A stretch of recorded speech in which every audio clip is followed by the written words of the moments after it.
Welcome to The Blueprint, the podcast spotlighting innovators, leaders, and visionaries reshaping our communities. I am your host, Dr.Jelani Reed. And on today's episode, we have a very special guest, in none other than Mrs. Renee Bain-Keller, who embodies strength, dedication, and creativity. With over 24 years serving in the Trinidad and Tobago Police Service, rising to the rank of Acting Assistant Superintendent of Police, Mounted and Canine, Renee is an inspiring figure in law enforcement, community advocacy, and entrepreneurship. As the founder of Keller Coolers, she's also empowering women through passion for beauty and personal confidence. This is the blueprint of Mrs. Renee Bain-Keller. So, ASP Acting, how are you this morning? I am good, thank you so much. All right. Thank you for having me. So, if somebody who does not know who ASP Acting Keller is, which I will be very shocked and surprised about, could you tell us a little bit about yourself? Okay, my name is Renee Bain-Keller. I have been a police officer for the past 24 years. I'm a career police officer. I have 2 children. They are adults, 2 boys that I am very proud of. They have made their parents very proud. I have been married for the last 23 years to my childhood sweetheart. We're in total this year, I think it's 34 years together. And we have grown as a couple and as a family. One of my sons, my eldest son, he's an attorney at law. He practices law in Cayman Islands. And the other one, recently actually, I gave him a plug-in on another program I was in, and they actually engaged him and asked him to come and speak to other young entrepreneurs. So he is an entrepreneur and a businessman in retail and sales. Excellent. So that is, for me, you'll always hear about family first. So that's the biggest part of who Renee Bain-Keller is, her family, her Keller clan. So why is that notion of family so important to you?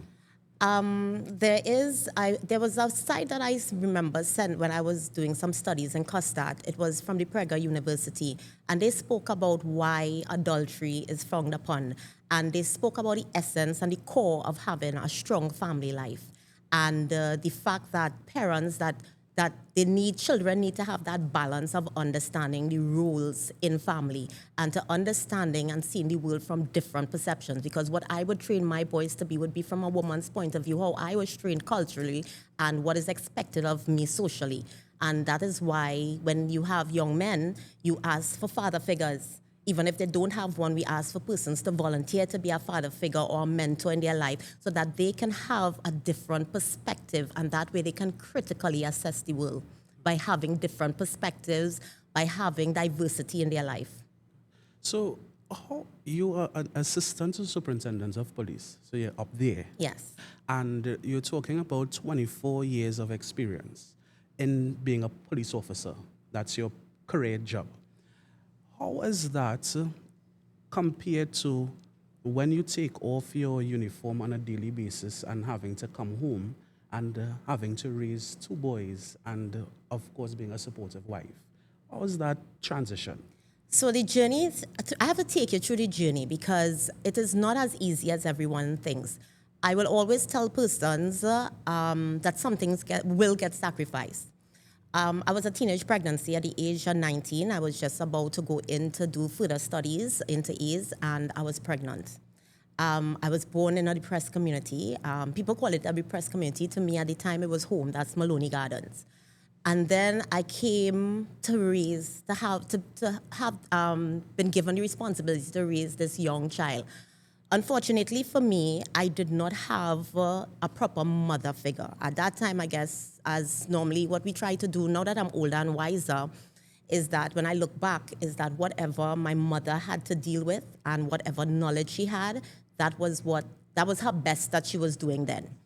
I'm very open about it. I don't really have a great relationship. It's not something that I'm proud of, but sometimes you have to protect who you are in order to grow and to strengthen, and maybe somewhere along life's journey and with God's spirituality we might find atonement within each other. But for now, we have to make peace with some decisions. So I didn't get that support, but in hindsight, I'm glad that she wasn't that as supportive, because she might have enabled me, and I probably may have, sometimes you see the cycle continues from one child to next and next. But what I did have was a great father for my children. My husband is, if you look in the dictionary for what an awesome human being is, you would find Chester Keller, honestly. And people who work with him, even recently, he got promoted, and they did a celebration for him, and they made him emotional. And that is what I had. And I remember, and I still remember it as if it was yesterday. He said, as long as I have blood in my veins, my child would not suffer. And to date, we've seen the product of who Rondell Keller is. So to take you along who I am today, you have to start back with my history. It has been teenage pregnancy. I worked McDonald's. I worked OJT. I literally did not want to just sit there and say, oh, I'm pregnant and I'm young. While I was working McDonald's, I did 3 subjects on my own in order to bring my grades up and to qualify. And then one day, a girlfriend of mine who said, let's go to the police. Let's try and attempt the police advertise in 1995. And I went with Patrice. And she didn't get through. It wasn't in her cards. And I got through. And from there, I made a career of it. Wow. So, so many things to unpack there. Yes. Because one of the things that my sister have taught me growing up is that she frowned upon as a society when we look at our leaders or persons that we would want our children to emulate. We only hear the good stories. The blessings. The blessings. Yes. And we seldom speak about their true life. Yes. That's, life, you have your valleys and you have your mountain peaks. We don't talk about the valleys. And it's interesting to hear from you, not only as the host of the podcast, which I'm grateful that you're sharing your story, but it's for young people, for women, that's probably going through the same circumstance and believe it's the end of the world, but yet still you are embodying that, no, that's just a junction. Yes. That's not the end. There is tomorrow. Yes. So my first question for you is that, so you said that you have a strained relationship with your mom. And, for many individuals who, I guess, want to push themselves towards leadership or would want to be an exemplar for anybody else, you believe that you must befriend everyone. Mm-hmm. You believe that you must have a good relationship. And you also believe that sometimes you have to compromise who you are in order to satisfy, I guess, everybody else. What's your thoughts on that? All right, so the reason why I share my journey, and I'm so open, and I'm glad you said it like that, is because social media has put a lot of pressure on us of what ideal life should be and where you should be in your life. And I recognized that very early on when I started to get involved in social media. As a matter of fact, sometimes in your little direct circle. Because funny enough, I saw a podcast where a guy said that nobody ever asks, how are you? They always ask, what do you do for a living? When they first meet you. They never ask how you're going, if you're mentally, physically, right, or emotionally healthy. They always want to know what is your profession, and then they know how to engage you further, right? On social media, I always say people are not what they post, P-O-S-T, to be, right? And if you look at my lifestyle or you look at anybody on social media, you could become envious, you could become very discouraged, you can even become very demotivated, or you could become inspired. But I like to give a little backstory so that they understand there's some sort of sacrifice along the way. There's some sort of disappointment along the way. But it's how you regroup, it's how you continue, and it's how you decide that you're not going to quit. So I think that is where the tool of social media should be. And if you look at social media critically, you would see within a short time period, you always see all these people. We were like, oh God, they had the best marriage, or they had the best friendship, or they had the best business. And behind these scenes, you're saying the bank repossessed the house. The husband and wife got divorced. There's always some little scandal by the projection of this perfect life. So I think to be open and to be transparent, but you also have to manage your transparency as well, because being too vulnerable on social media also has its downside. So sometimes I want to share little things with people, but some people reception of what I share may be are misinterpreted and I may get a backlash from it. So I taper what I share and how much I share, just to protect also my family and sometimes my mental well-being. Correct. So it's basically getting the balancing act between authenticity as well as keeping yourself. Right, and I wanted to share something now that you brought me back to the thought. There was 3 years ago, a reporter contacted me and asked me to do a Mother's Day interview. And when I told him that I don't have a good relationship with my mother, I didn't get the opportunity to do the the episode. Right. And I actually wrote about it on Facebook, and I said that it is so unfortunate that we only want to portray and glorify the good mother and daughter relationships, but there are families that suffer from toxic relationships with their siblings, their uncles, their fathers, their mothers. And we must come out of that cycle where it's because the Bible speaks about it, that you're supposed to honor thy mother and thy father so that your life shall be long and bountiful. But it also caters for that toxic relationship where they said parents do not provoke thy children to anger. So it means that it has to be a balancing act, and we must be open and we must talk about it, because you would be, like you said, surprised how many people have toxic relationships with their parents, their siblings, or their entire family. But it's not something we talk about, and I think that's why we don't find a way to heal through it. So, okay, let's then use that as an example. So you have a young person who, I guess, wants to break out of the family circumstance, wants to do something that is completely different to what his or her family desires of them, or what is the norm. So let's say, for example, this may be an individual living in some part of Trinidad, being the first person to go to university. However, the family is an agriculture background family or whatever it may be, and they are not as supportive. So that very trust of wanting to do something different sparks the discontent. How does an individual growing up as a young person in Trinidad and Tobago, where we are taught to do as your parents say, or your elders are the ones that to guide you moving forward, but you have that burning passion and desire in yourself to be different? How do you navigate through that storm? Well, I like your example, but I have a better one for you, and a real life one. My youngest son, he was in his second year into his degree.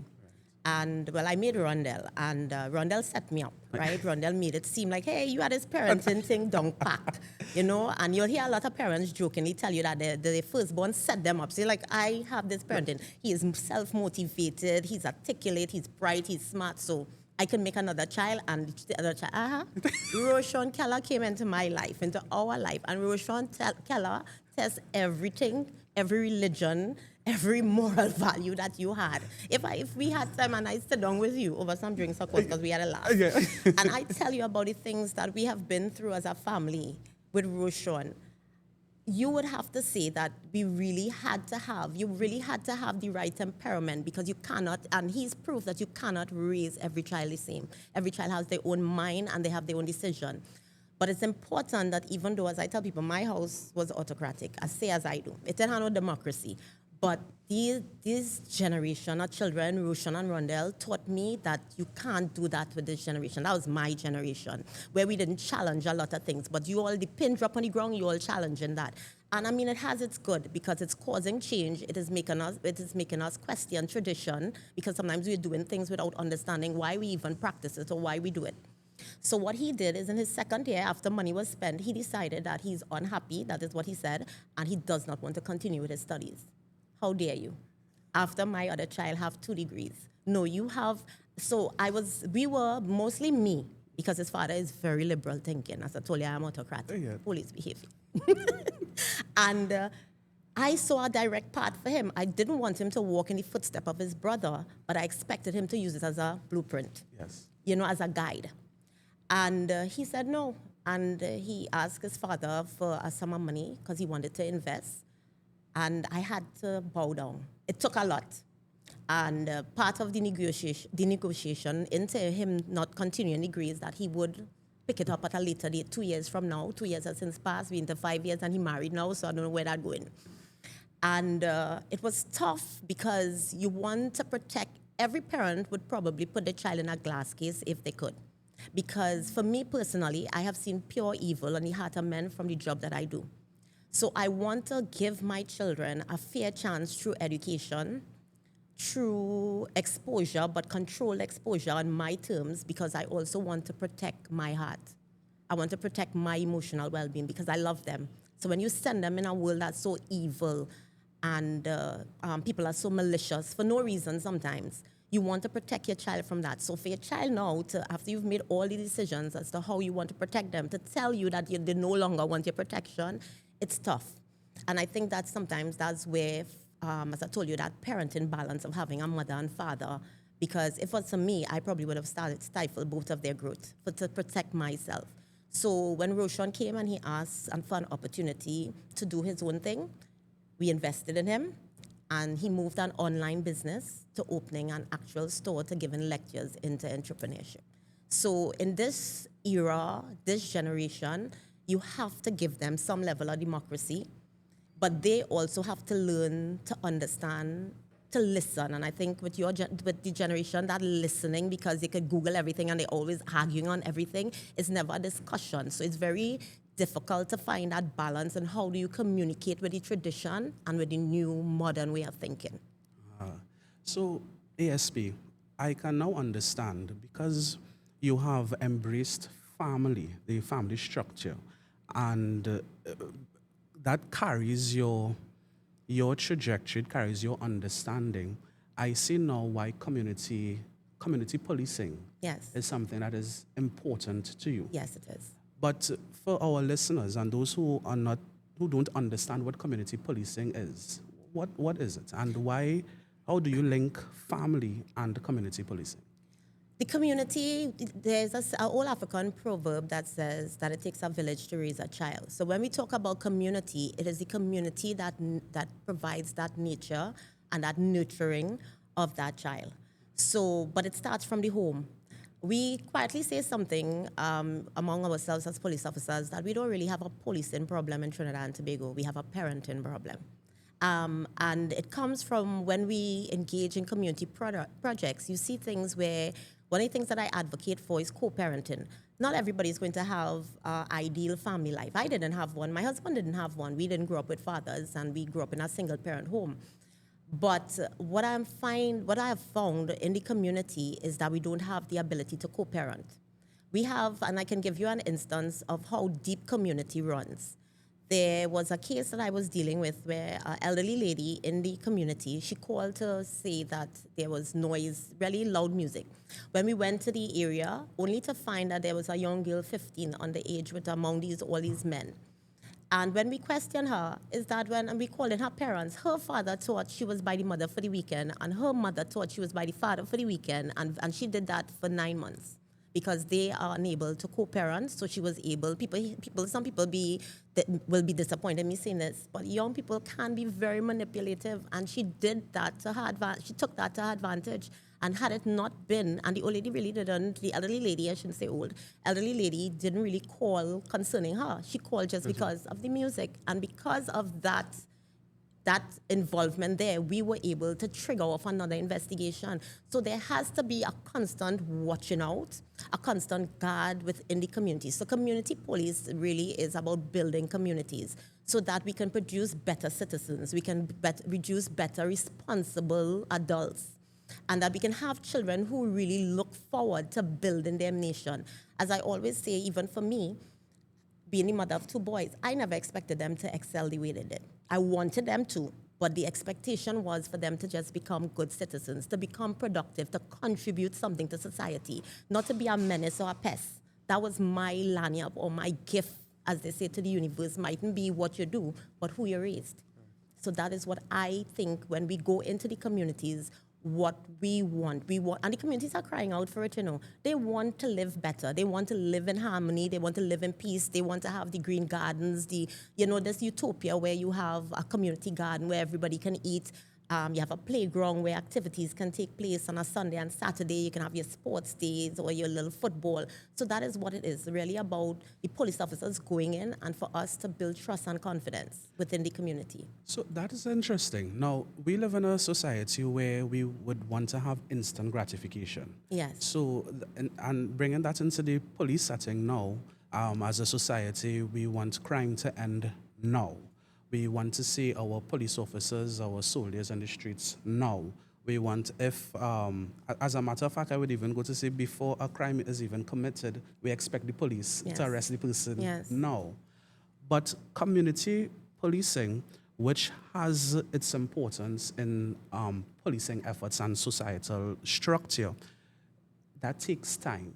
Yes. That's an evolution and changing of the minds, the hearts of people. It also requires that officers now have to move away from, I guess, being in a police station now to getting within the community and understanding the elements of the community. As a society, how do we balance that? How do we balance that instant gratification to wanting to arrest crime now, but understanding that probably the only true way to deal with it is community policing? We have to start with partnership. We have to start with engaging the stakeholders. And we have to, and part of this, and the stakeholders is going into the community and hearing their needs. And sometimes what happens is that the right people are never there. For instance, when we hold town meetings, really and truly, I would love to have the councillors there. I would have to love to have the aldermen there, the ministers there. Because sometimes it's little fixes, the street lamp, the playground that needs upkeeping, little things that could probably keep the children occupied. And then what we need to do when we have the right stakeholders, we look at, what can we do in the short term? What can we do in the medium term? What can we do in the long term?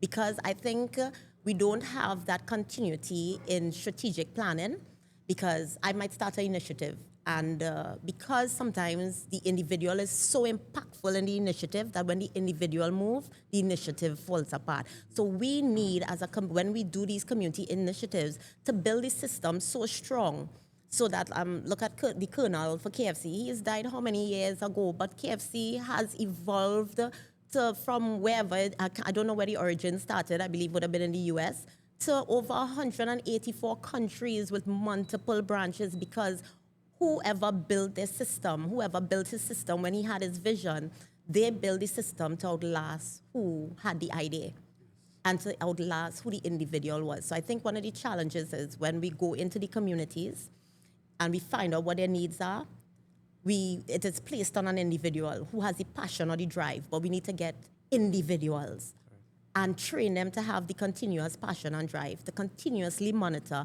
and to set timelines. And the government also, I believe, has to also partner in such a responsible way that no matter what government comes in power, it does not take away from the core initiative or the things that we need to action to build communities. Because every time you see an idea start and government change and the idea falls apart and we put in, so we're always in the rebuilding process and never the going forward process. I think that probably if we, as a society, we start to see government as a continuum, rather than every 5 years we reset, I think that's when we will be able to start to deal with those issues. And as a matter of fact, you would, in Jamaica, national issues has cross-party support. So what you would see is whenever the government is about to embark on some initiative that obviously will go beyond their 5-year term, you would see that a motion comes before Parliament and it's voted upon. Or they have the other party buy in. That's correct, okay. You understand? And you would see that the society functions better because we have the political maturity for that. I like that. But anyway, that's another discussion. Topic, yes. Now, ASB, from your story, we have the young teenage pregnant girl at age 19 who went on to work at McDonald's, whose girlfriend, you got a random call from your girlfriend to say, hey, let's go and sign up for an exam. Yeah. You wrote the exam, you got accepted into the TTPS. And I guess one young Renee at that time couldn't have seen in the future to see assistant Superintendent of Police responsible for Mountain Branch, as well as... Mountain and Canine. Don't leave out my canine. Oh, Mountain and Canine. Yeah, don't leave out my dogs. And actually, just a funny story. So my aunt, retired sergeant of police, Enid Mary Reed, I believe she was a part of the first female Mountain Branch Yes. squad. Were you at her birthday party? No, I was work. But yeah. She told you about yes, it? Yes, how you been? Yeah. I was honored. I feel like sometimes we need to give people their flowers. Yes. Because indirectly, when they called me, they said that she was the first woman who rode horses. So she paved the way for me. And in her paving the way, I felt I needed to pay my honor and respect. It was supposed to be a surprise. She spoiled the surprise because she was so anxious to make sure everything was in place that she kept following through, and they ended up revealing the surprise that I would be riding to honor her as being the woman who pioneered my trail for me. Yes. And coming out of I kind of want to jump, thinking where you're going, coming out of being a teenage pregnancy, I do not want that for anyone. Now, there are pros and cons with it. Because I had my children early, I'm able to live differently. Where everybody now have children and looking for college or wherever, my children are adults. I am actually going through another stage which is called the emptiness. Nobody prepares you for that. I don't know if that hurts more, because there you end up in a house with no pitter-patter, no engagement, and it can also test your marriage and your relationship as well, because then you realize how much of a distraction children are in a marriage. And when you no longer have them, then you have to understand what you and I really are, to who we are to each other without the children being there. So there's a pros and cons with that. But for me now, I think we have shattered the glass ceiling. Women have literally shattered the glass ceiling. One of the things that we have to manage is, I think sometimes we're picking up the pieces and cutting each other.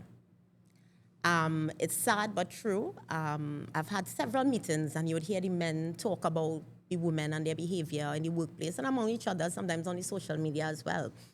And we have to now manage, because now we have shattered the glass ceiling and we're seeing our young girls twerking. We're seeing them selling themselves on OnlyFans. I'm not knocking it. Everybody have their place and their role.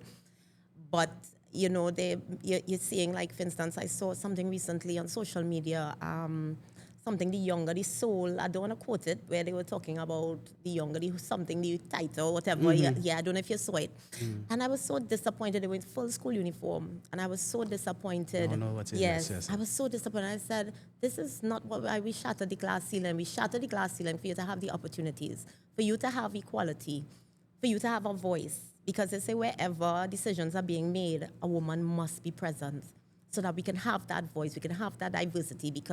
And imagine 500 years later, women are still fighting to have a voice, even though we're loud. You know, so I want us to manage that. And also in managing it, I think now we have focused so much, like one of my friends, his name is Tain, he said to me that sometimes he's disappointed in me because I advocate so much for young women, and we have neglected our boys. And he said, I'm a boy mom, and he's surprised sometimes of how much my involvement is with girls. And he got me into thinking, and from then I started tapering the way that I involve myself, and to make sure that I also have a voice for the young men, because we did leave them behind, and now we are reaping what we have sowed by focusing so much on empowering the young women. We have stopped empowering the men to, match them or continue their momentum. So then let me ask a question. How do you think that we can empower young men in 2025? I think there's a lot of lack of engagement. I remember once I was listening to, I think it was I-95, and Verna St. Rose said something which was very powerful. She said, we have built a lot of community centers and we have a lot of schools, but what activities do we have in them for young boys and young girls? She said, when you look to the United States, there's, a lot of activities after school. There's the cheerleading, there's the homework squad. We have all these pretty community centers, and they're always locked up and rented out for weddings and special occasions if the minister or whoever, the councillor in the area wants to have activities. But we are not catering to have activities that are wholesome for the young people. And I remember when I was growing up, I used to go Best Village classes after school in Bonnier Gardens. Yes. So I would like to see activities like that come back in. And for parents to invest the time, that is another thing. Parents have to invest that time. I know it's difficult. In this economy, you have two parents working. You can't afford to have that one. If you're lucky, sometimes it's the sacrifice economically doesn't make sense. And we have to make the sacrifice. I used to go into school once a term. That's how I was able to nip a lot of things that I believe if with Roshan, we used to go in school once a term. Once a month, but the term never passed because what happens in the PTA and community policing activities is never the children who bad behave or the parents that are there, Correct. It's the children who parents want to invest with them, show up at PTA meetings, show up at community activities, but never the bad behaved children. So I just want to say this one thing and then we'll continue your questions. What El Dorado did a year was that they allowed the children who did well to stand up and you gave them a round of applause. And the children who did not do well and were bad behaving in the school, they made their parents stand up. So imagine my eldest son being the valedictorian of the school and being for 2 consecutive periods and for getting top marks. And then Roshan Keller attends the same school and I'm standing as a bad behaved child parent. My makeup separated on that day. My eyes turned red. I could not believe it because I am sitting there waiting proudly for him to stand up at my side for us to have a round of applause. And he was heading the list for bad behaved child. And these are the things that I want people to know so they understand that when they see these 2 successful men that I've raised, it wasn't without its challenges. We had our challenges in raising Mauritian and Rondell. So for us to really overcome these things, it has to be an investment, firstly, from parents, single, otherwise, or the community. The community has to start looking out for the single mothers and the single fathers. But we live in a society now. So back then, it would have been the village that raised the child. So growing up, I attended Aruka Government School. And from Aruka Government School to where I live, probably about 5 minutes. I better tell everybody that I saw on the street, good morning, good afternoon, or whatsoever, because they was going home by Auntie Mary to tell Auntie Mary, and then I have to answer for that. Agreed. But now, in society, it's drink your water, sip water, and mind your business. You understand? And you're seeing videos circulating around schools where parents have, yes, they are engaged now, but not in the engaged way that we would like in terms of being a supportive parent or a parent that is interested in the upbringing of their child. They are there to fight other students or other parents, So how do we treat with these matters now? Understanding the importance of community service, understanding that there would be times where it is beyond the control of the parents themselves. But even when the community wants to get involved, when society by way of government initiatives wants to get involved, you can't, this is my house, will I do as I please? Well, you see, the government has to regulate certain things. They have their role and their function, which is to make the laws that, kind of manage how parents treat children. Because there's a thin line between discipline and abuse. Mm-hmm. And the parents also have their role in the way they raise their child. A parent has the freedom to raise their child, and because you get your first everything from your parenting, from your household, whether you're adopted, whatever environment you're raised in, that is where your moral values start, your religious beliefs. That's where a lot of things are forced or entrusted upon you because you don't have the power of choice, right?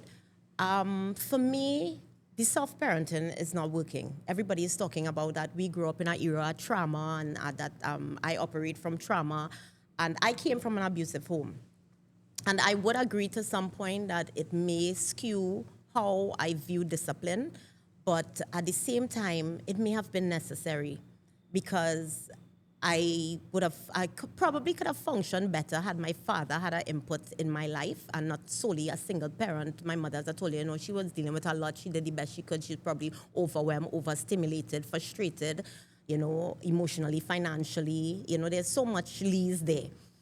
But for me, I think we have to have that conversation on parenting. There's no right way. There is literally, nobody hands you a book or a blueprint and say, this is the correct way to parent. But we have to have the community come together and marry the tradition with the modern way. Yes, we cannot, because the kind of licks that I get right? Or in the persons from the 70s and the 80s. You can't do that now. That is considered abuse. And we like to say, but look at me now, I turn out good. But did we really turn out good? Some people say we traumatized. We have psychological damage. But then with the younger generation now, because we have undisciplined, and the Bible speaks to that, right? If you Spare the rod and spoil the child. So there has to be a balance. What may work for your child, like there are some children would listen from and then some children you have to say it 3 times, and then some children you have to use some industrial language and then say it, right? So it is very difficult as a parent.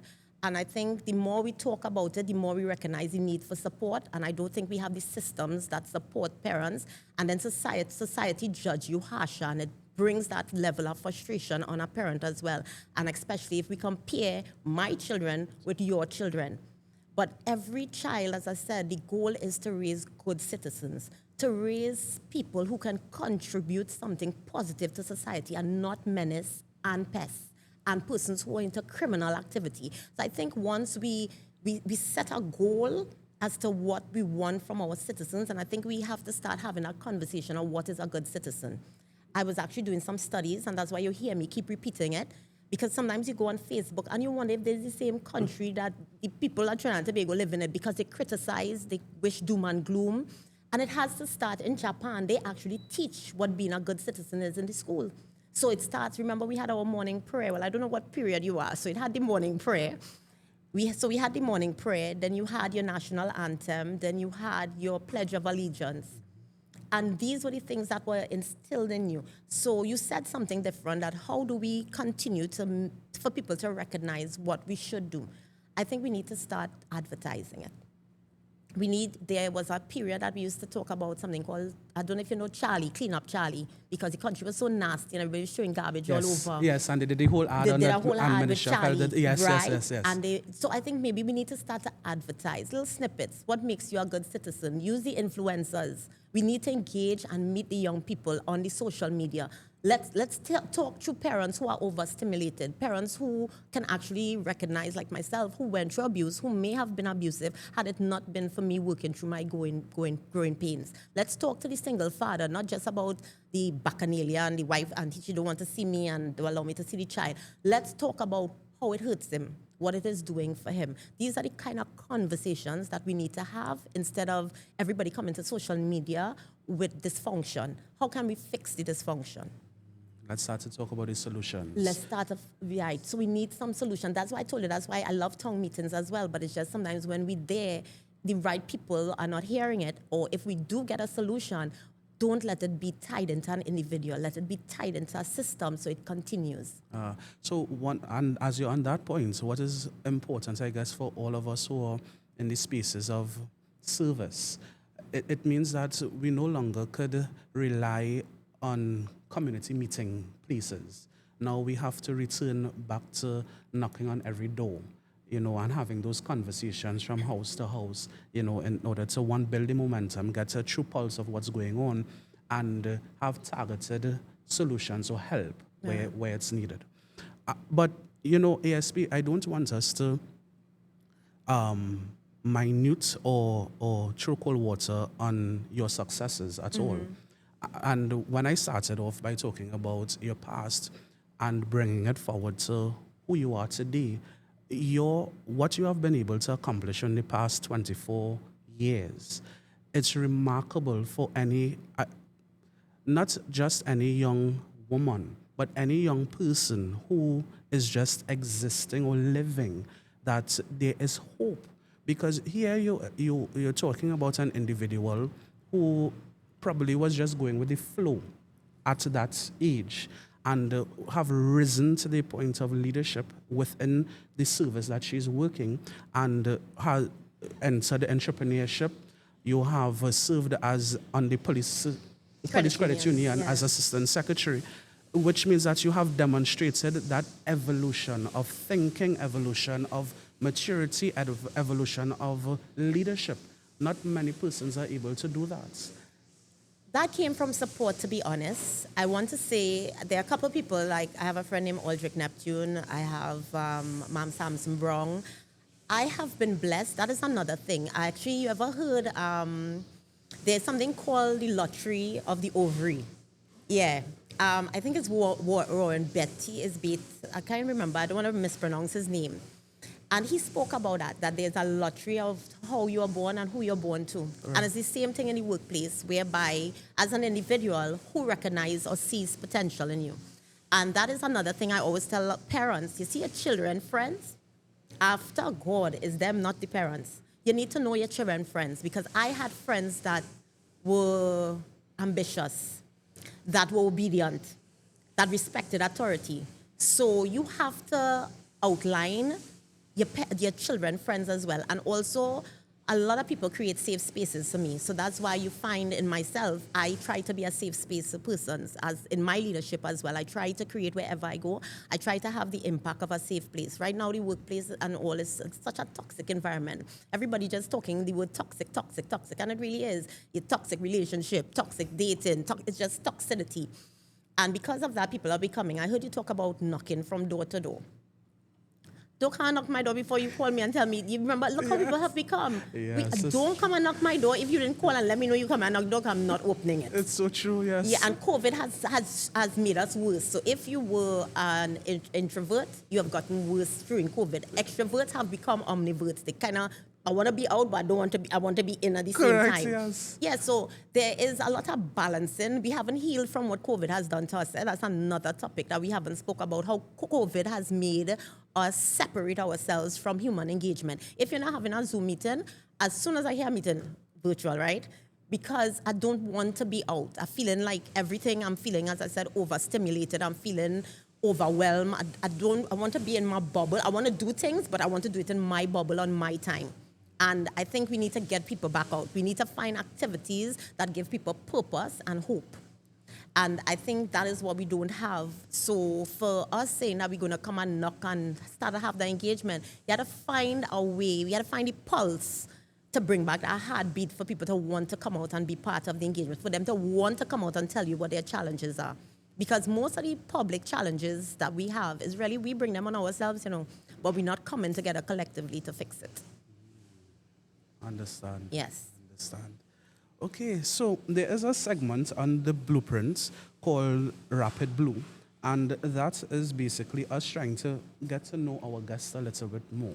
And so how it runs is that I'm going to ask you a question, and the first thing that comes to your mind, we'd want to hear from you. So you'll tell me when you're ready. I'll start with an easy one. Okay. All right.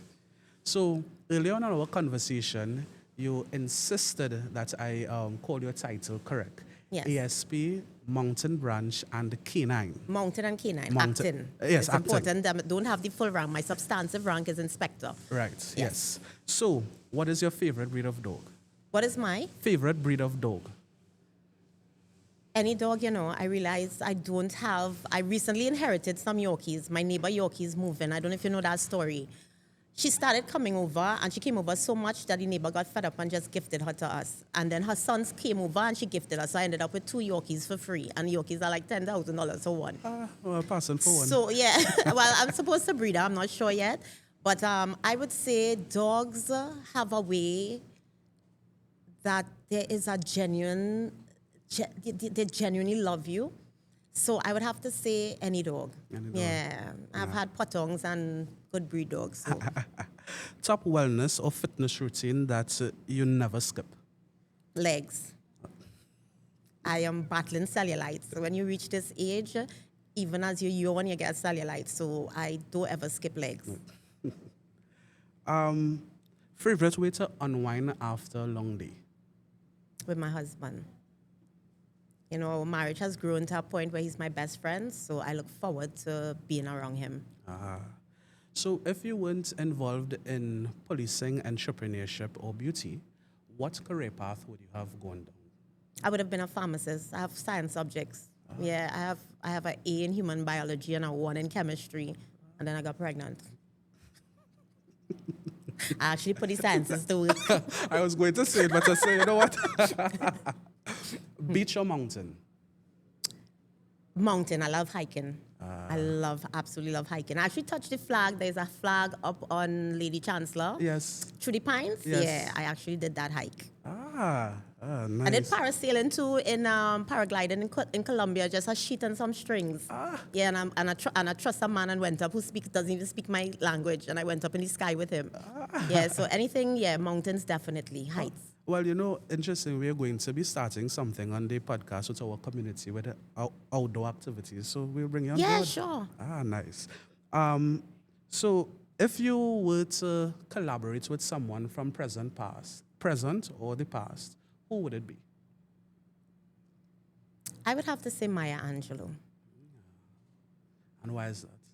I think Maya's perception of how she found peace through her journey in life and was able to impart it through her writing, I think is really integral, because one of the things that we need to do to immortalize ourselves is to leave our legacies, to teach people, to give people that hope, that passion that, you can look back. And it comes from where I said that, I'm now understanding my journey with the friction between my mother and I.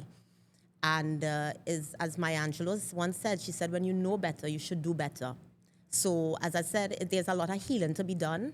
I'm still in the knowing so I can do better stage. But because there was so much damage, it's very difficult to move past. But I know I will get there, because they said that for you to truly know how spiritual you are and to find out if you're really humble is when God asks you to serve somebody that you haven't forgiven. That is deep. Yeah, when it's that time, like for instance, if she needs help, what would I do? So they said that that's where you will know true humility. Have me thinking on something. Yeah. I appreciate that. So, Renee, if you had the power to go back to meet young Renee and have a conversation with her, what would you tell her? Oh, why did it make me teary? You know why I did? Because honestly, I saw an AI photo. I saw an AI recently of a woman watching herself, her young self. I would tell her that keep that, my mantra is 5 years from now, will it matter? And keep that focus, because things that I burn a lot of energy on, I look back on it, and 5 years from now, 5 years later, maybe 10, 15, it really doesn't matter. So you have to keep that momentum of 5 years from now, will it matter? And you have to find sincerity within yourself. I always use the hashtag be you, the world would adjust. I don't want to say, I have challenged the status quo within the service. I don't fit the norm of a mom, so I got a lot of pushback from that. Because, the mom was supposed to be robust and aggressive and that kind of thing, and very strict. I'm very liberal. I am a very groundsy kind of leader. I like my ground crew, because I believe I am the woman I am today because of the men I lead, the men and women I lead, and the men and women who lead me, also contribute to my growth and strength. So I would want to say, be you, the world would adjust, and you have to stay authentic, not rude, not disrespectful, but discipline in what you would stand for, and not easily shaken because it's the status quo or the norm. Yes. So Trinidad and Tobago is at a crossroads. We have our second female president of the Republic. We have our female prime minister. We have a female opposition leader. And can't say technically we have a female commissioner of police. And, as a young woman growing up, it took us some time, but we eventually got there. How do you feel for the next generation of young women coming up? Honestly, I think as I told you earlier, we've already shattered the glass ceiling. We've just confirmed the positions now. We have a louder voice, and what I want our voice is to really make a more impact. So that it no longer, because even though we've had women fill these positions, and I mean it's on a global scale, you've had Mexico, you've had the UK. You could go along the line of how many other women have shattered this glass ceiling, but the impact they make and the legacy that they leave, because even though we have them in the position, we still have women fighting for equality. Domestic violence has been on the rise within the last five years. The UN still consistently have to fight for young girls and women in third world countries, in underdeveloped countries. So for me, it's important that representation matters. And as I told you earlier, that wherever decisions are being made, it's important that women's voices are heard because you empower a woman and you actually empower your entire community. So it's important for that to continue, but it must be impactful, not just for saying that we have a woman, because I mean, we've had our challenges where we had a woman and then we see all the fallouts from that. And then they say, see, that's why we shouldn't have put a woman. But you know, there's a running joke where they said that if you want all the countries to war, put women in charge. So we, again, have to manage ourselves as women when we come in leadership to be collaborative and not to be something. There's a term I learned called Machiavellian Mary. So I don't know if you know about Machiavellian politics, where he was conniving and yes. Correct. So it comes from the term where women fighting against women when they come in leadership. So we have to find a way to collaborate and unite as women because we do have that touch that can tend to drive things in a different and powerful direction and, you know, to be positive. You know, you took a point of view that is interesting, which was, yes, it is okay to have women represented, but what you have outlined for us, what is most important is that the level of impact yes. and the legacy. Yes. So that's my final question to you. What would you want when in due course we are going to write about ASP acting? Keller, what is the impact and legacy that you would want to be said about you? I want to be an inspiration. I want persons to know that there is hope, but you have to put in the work. There is no, you spoke about being this, what you said, the instant gratification. Yes. Mm-hmm. That's only for social media. You have to put in the work. You have to sacrifice something. For me, I want people to be their authentic self because then you get more out of people. What I would want to see, what I want for me is to change the way we lead. Leadership within, especially my organization, is critical. I think we need to change the type of leadership so we can get better results from our officers. For me, as a woman and a boy mom, I want to have diversity. I want to have inclusion. I want people to, I'm a life lover. That's one of my hashtags as well, a life lover. I feel like young, you know, so as be involved. I want to be able to marry. See, like how I could relate to your team and relate to you. I want us to realize we have to marry the traditional with the modern way of thinking. Else we're going to be left behind traditionally, and the modern person's going to lose what tradition keeps. So that keeps your core, it keeps your discipline, you keep your morals and your values. That comes from your tradition. You know, so I want to be that safe space for women, men, children. I want to be that person that when I leave or depart and my time has come, that I could say that this was my safe person. This was the person that inspired me. This was the person that helped me. That is who I want to be. That's who I want to be known for. Thank you so much. So if one wants to get in contact with you, how do they do that?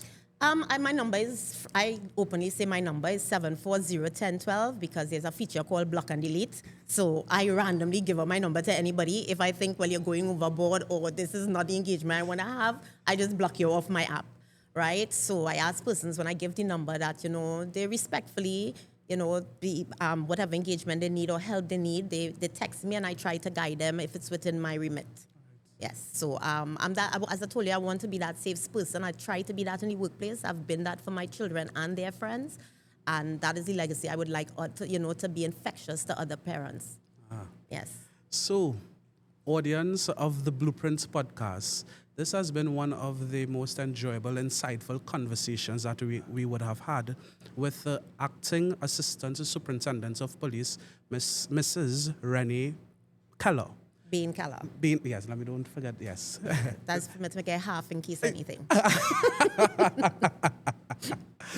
And what we have had on this conversation is that we would have learned about the importance of being your individual. It is okay to be who you are. There would be life's challenges, but you have to work for what it is that you believe in. It is okay to pivot. And as a society and as a community, we recognize that now more than ever, this is the time where we may have to go back to the basics, but include the modern aspects of it. So, on the Blueprint podcast, this has been the Blueprint, and this has been an opportunity for us to learn, grow, and share. Until we meet each other again, I am your host, Dr. Jelani Reid. Thank you.